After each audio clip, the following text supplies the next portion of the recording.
벌써 봄은 안간데 없이 들어차 어느 결에 우리는 다른 계절을 기다리는 그쯤에 와 있습니다. 시범 경기가 한창인 야구장에도 벌써 아이들의 환호가 모이기 시작했고, 실내 수영장에서도 겨울에 나이답지 않게 부쩍 커버린 아이들의 통통한 몸매가 서로 부딪히고 있습니다.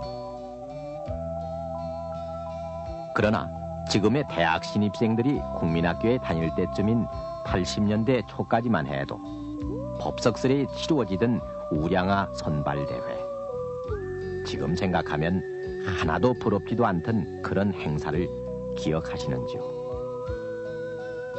그리고 그보다 얼마 전쯤 우리가 경험으로 겪던 현기증, 운동장 아침 조회 시간 교장 선생님 훈시가 계속되는 동안 여기저기서 맥없이 쓰러져 버리던 우리들의 허기, 그리고 스포츠, 명색이 대표팀 출전인데 비행기 값조차 마련할 수 없어 외상 항공료로 시합 당일 도착을 해 얻어 터지듯 골을 먹고 맞고 하던 우리들의 대표 선수들. 그러나 올 들어서만도 벌써 탁구다, 배드민턴이다, 빙상이다, 숱한 금메달을 따낸 우리들의 경기력이 모든 사람들의 뿌듯한 자랑이 되고 있고, LA 올림픽과 서울 아시아 경기 대회에서 엄청난 체력을 과시했고, 또 내년 서울 올림픽에서 드러내 보일 우리의 자랑스런 국력을 지닌 오늘. 그러나 그 뒤안길에는 운동이 밥 먹여주느냐던 가난에 찌들린 어른들의 타령처럼 들려오던 hir난과 그것밖에 없던 학교 체육시설인 철봉대. 아무리 기를 쓰고 매달려 봐도 끝내 턱으로와 닿지 않던 철봉이 원망스럽던 우리들의 현기증 나던 체육시간이 기록되지 않는 서글픈 사연으로 남아 있습니다.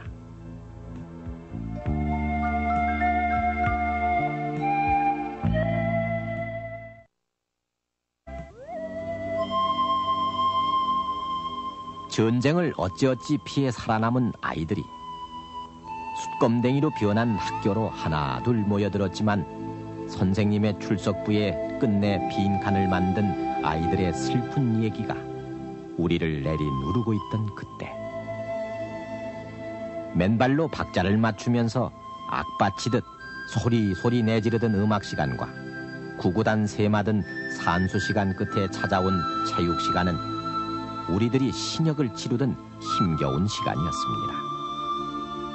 허기가 져 또는 어지러워서 체육시간 대열을 빠져나와 양지편에서 친구들 뛰노는 모습을 지켜보는 아이들이 의뢰의 대여섯이 넘었고, 그래서 우리들 체육시간은 라디오 체조나 철봉 매달리기가 고작이었던 그때, 배꼽을 드러내며 안간힘을 써봐도 철봉은 끝내 턱으로 와 닿지 않았고, 또 싫은 걸 억지로 떼밀려 나간 닭쌈판에서 너댓살 많은 덩치 큰 아이에게 받쳐 나가 떨어지면 한동안 정신을 잃게 마련이었습니다. 그보다도 더 창피한 노릇은 편가른 기마전에 떼국물이 자욱한 몰골을 하고 여자애들 앞에 나서야 하는 노릇이었습니다. 거기다 아침 조회 시간만 되면은 겨우 30분 교장 선생님의 훈시를 다 듣지 못하고 바람 부는 날 허수아비처럼 여기저기서 맥없이 픽픽 쓰러져 버리는 허기진 아이들을 양호실로 업어나르는 선생님들은 그 아이들이 안쓰러워 자신들의 허기는 까맣게 잊게 마련이었습니다.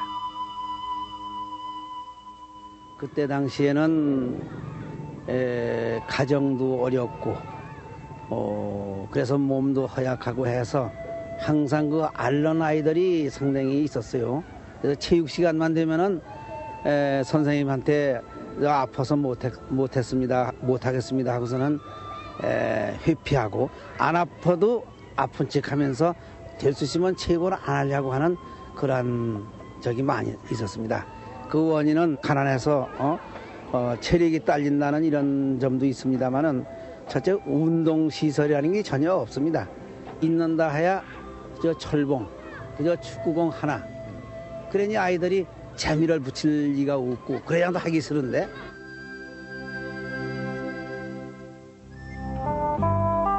그러나 광주 서중의 김양중과 부산 경남중학의 장태영이 벌였던 그 유명한 청룡야구 결승전은 이 땅에도 낯선 야구 붐을 일으켰고, 전쟁이 끝나고서도 야구에 들뜬 아이들은 양회종이로 만든 꽃갈 그로브를 끼고 골목마다에서 찐뽕이니 찐뿐이 하는 약식 야구놀이를 즐기곤 했습니다.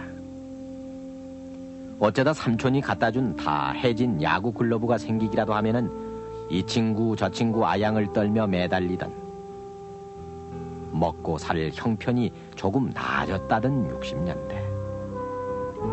그때 체육 시간은 늘 체육복 없는 아이들의 서름으로 가득했습니다.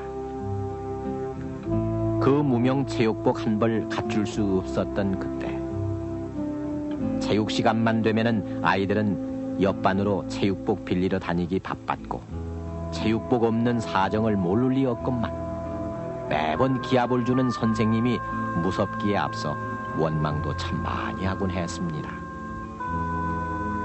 또 웬 배는 그리 쉽게 꺼지는지, 점심시간은 멀고 체육시간 허기를 못 참아 당번 몰래 들어와 남의 도시락을 까먹다가 들켜 혼찌겁 나던 그때, 모든 것은 모자랐고 모두는 언제나 허럽던 시절이었습니다.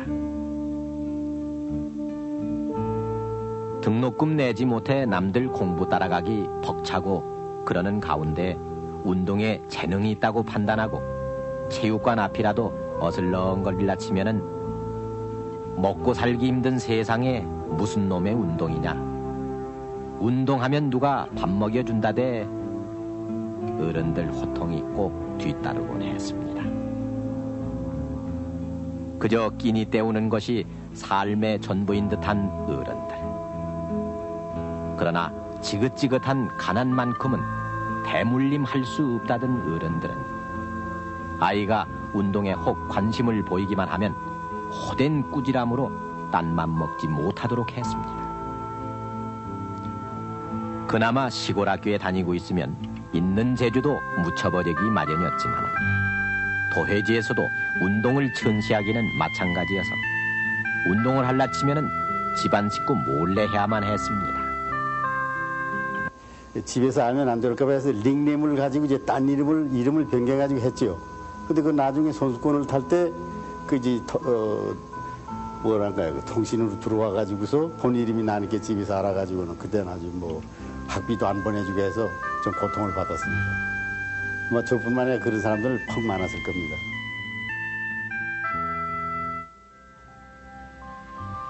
나라 전체를 봐서도 스포츠 따위에 신경을 돌릴 여력은 없었습니다.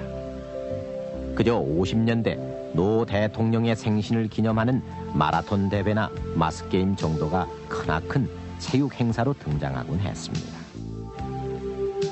물론 60년대 들어서서 체력은 국력이라는 말이 생겨났습니다만 좀채로 그 말을 실감할 수 없었던 그때, 요즘 체육부가 아닌 문교부 산하에 있던 체육 담당 부서에서 보급하던 재건 체조가 유일한 체력 증진의 기회였습니다. 그때 우리가 자주 쓰던 성동원두라는 말, 지금의 동대문 경기장을 두고 이르던 성동원두에서는 농구나 배구, 권투 같은 요즘의 실내 경기가 옥외에서 벌어지곤 했습니다. 오늘은 배구 코트, 내일은 농구 코트, 그리고 다음 날은 권투 경기장으로 탈바꿈하던 서울 운동장에서는 시멘트 바닥 위에서 벌어지는 국제 경기도 열렸고, 경기가 벌어질 때마다 요즘 전광판이 스코어를 비춰주지만은 그때는 점수가 올라갈 때마다 부지런히 점수판을 갈아대는 모습으로 운동장은 분주하기 마련이었습니다. 1960년대, 그때까지 한강은 참으로 중요한 우리들의 운동장이었습니다. 여름이면은 수영시합인 한강 원형대회가 열렸고, 겨울이 되면은 수천 명의 구경꾼이 모인 가운데 빙상 선수권 대회가 치러졌습니다. 한강뿐 아니라 70년대 태릉 실내 스케이트장이 문을 열 때까지 우리 빙상인들의 더할 나위 없던 경기장인 춘천의 공지천이나 산정호수도 그때 궁핍의 사연을 아는지 오늘 봄 기운에 아지랑이를 피어올리고 있습니다. 지금이야 거의 모든 경기 용구가 국산품이지만 불과 7, 8년 전만 해도 외제 농구화 구하기가 어려워 오히려 딱딱한 국산 농구화가 더 편하다고 오기스런 고집을 피웠던 우리들. 유니폼마저 정전기가 나도 무명이니 나일론이니 가릴 입장이 아니었습니다. 대표 선수들의 해외 출전도 외화 구경하기가 눈 오는 날 별 보기만큼 어려워서 이승만 대통령이 대표 선수들을 위해 특별히 나눠준 광목과 갱지를 시장에 내다 판 돈으로 충당했고 대표 선수들의 합수 훈련도 궁색하기 마련이어서 동순동에 남아있던 적산가옥 한 채를 얻어 잠을 거기서 자고 훈련은 서울 시내 각급 학교 운동장이나 60년대까지 숱한 선수들을 길러낸 중부경찰서 건너편에 한국체육관을 빌어서 급조 훈련을 해야만 했습니다. 뮌헨 올림픽에 나가는 대표 선수를 선발하기 위한 각 종목의 선발전이 있었을 때의 이야기입니다.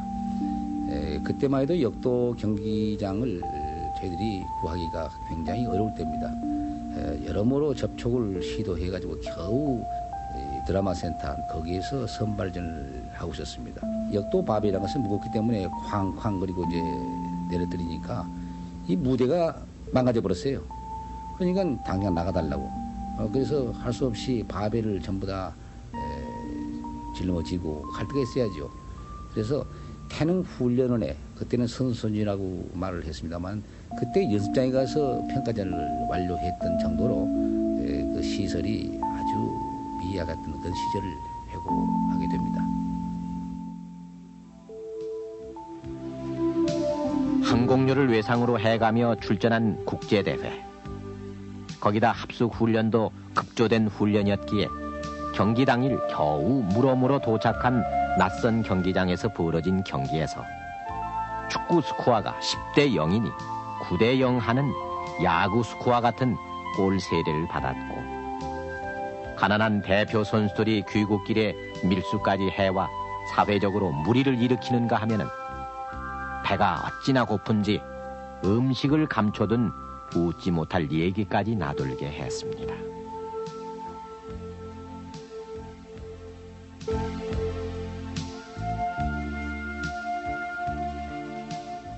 먹을 형편이 좀 나아졌다곤 해도 우리들 찌든 삶을 위로해줄 것은 그 어느 곳도 없어 1960년대를 풍미하던 장영철 프로레슬링이나 그 뒤에 박치기 기밀 레슬링에 넉나간 듯 빨려들기도 했고 그런가 하면 1966년 프로복서 김기수의 사상 최초의 챔피언 벨트는 이 땅의 가난한 소년들로 하여금 권투도장 앞에 문전성시를 이루게 했습니다. 그래 열심히 해서 나도 챔피언이 되자.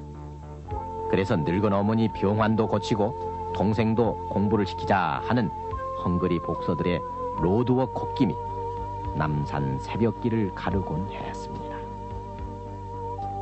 그러나 아무리 안간힘을 써도 기회라곤 유명 선수의 매맞이 상대가 고작 흠씬 맞고 난 뒤 맥값 몇 푼을 쥐고 다시 구두 닦기와 짜장면 배달길에 나서야 했던 소년들.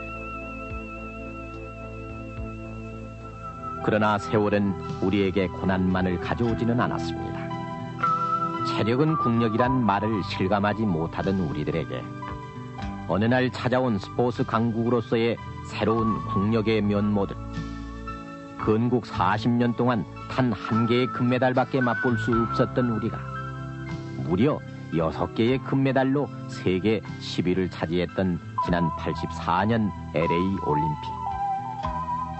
그래서 스포츠는 단순한 경기력의 경쟁이 아니라 모든 산업과 지식, 과학의 집체로서 그 나라 국력을 가름한다는 철칙을 실감나게 해서 드디어는 체력은 국력이란 말을 실감하게 하던 순간들.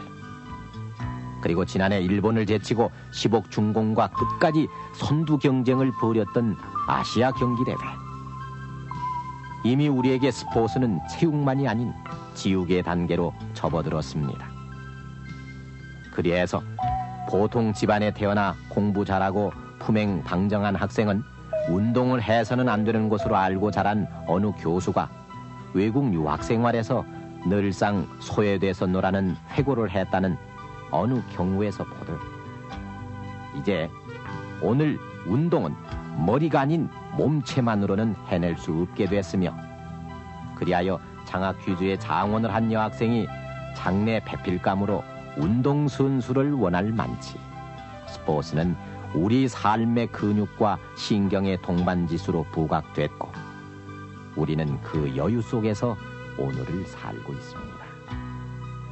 장래 꿈이 있다면요? 장래 꿈이요? 예. 아주 미인이 돼서요. 네. 저 야구 선수 부인 되고 싶어요.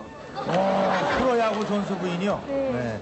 만약 지금 상대를 고른다면 어느 팀의 어느 선수가 제일 마음에 드십니까? 만약 총각이라면? 꼭 말씀드려야 돼요. 아니 뭐 신뢰가 안 된다면요? 실례가 안 된다면. 네. 저 김정수 선수요.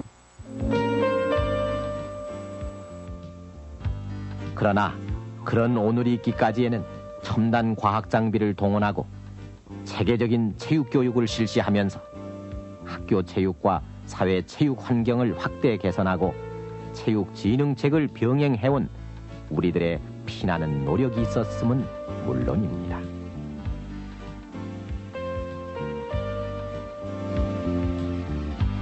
하지만 궁핍이 추위였고 운동이 밥 먹여주느냐는 어른들의 호통 속에서 아이들의 체위나 체력이 움츠려 있던 그때 지난 82년까지 있었던 우량아 선발대회는 모든 가난한 어머니들의 부러움이 담긴 행사였으며 그보다 오래전 프란체스카 여사가 우량아들과 그들 어머니들의 자랑을 몇 장의 기념사진으로 담던 그때 스포츠는 그때도 가난한 국력이었으며 그래서 운동은 우리들의 배고픔을 면하게 해주지도 않았습니다.